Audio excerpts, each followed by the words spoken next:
South Africa is not only diverse in terms of its peoples and cultures, but also in terms of the challenges that the country is confronted with. In recent years, the international community showed increased interest in the situation in South Africa.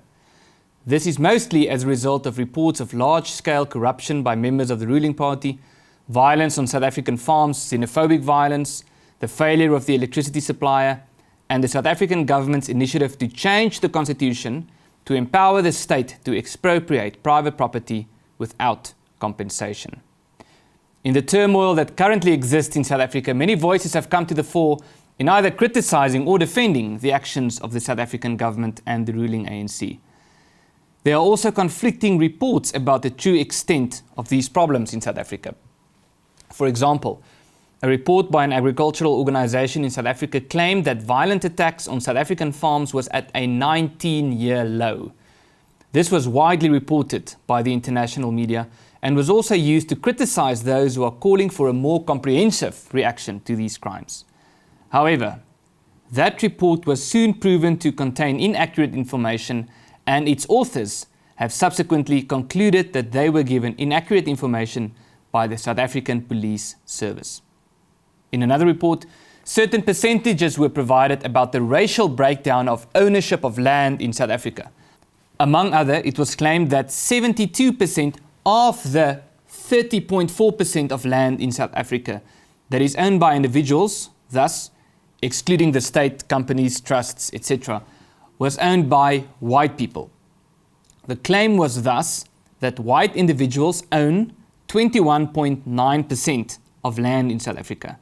However, the report was widely reported in the international media as having concluded that white people in South Africa own 72% of all farming land or even of all land in South Africa.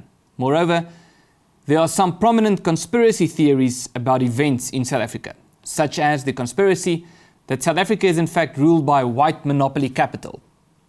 This conspiracy is still popular, even though it has been disproven. Developments such as these have only resulted in more confusion about the true state of affairs in South Africa. In reaction to the South African civil rights organization AfriForum's liaison tour to the US in 2018 to inform researchers and policymakers in Washington about the developments in South Africa, the South African government undertook its own liaison tour to the US, during which President Cyril Ramaphosa claimed that there was no such thing as farm murders and that there were no land grabs in South Africa.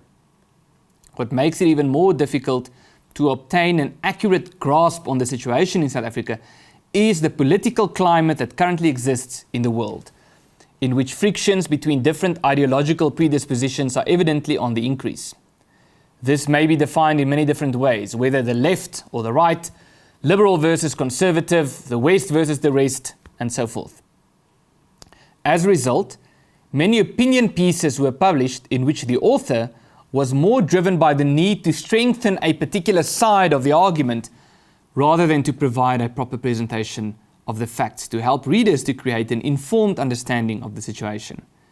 Supporters of the ruling party in South Africa have declared its actions as necessary steps to dismantle the legacy of the apartheid system, while critics of the ruling party's policies are sometimes depicted as supporters or denialists of the apartheid system. While it is certainly true that apartheid was a system under which gross and indefensible human rights violations occurred, and a system that must never be returned to, simply declaring critics of the current government as fascists or supporters of a similar system is not only false, but also not useful for constructive dialogue. All of this begs the question, what are the actual facts about South Africa? These facts are provided in the World Must Know report, recently published by AfriForum, which will also form the content of this series of fact sheet episodes, with a particular focus on the manner in which minority communities are being treated in South Africa. We use conservative numbers and provide sufficient and independent source references to enable the reader to check every fact mentioned in this report. It is our goal to ensure that the world knows about the true extent of the crisis in South Africa, not a watered-down version of the facts, but neither an exaggeration or cherry-picked facts. My name is Ernst, and this is your fact sheet.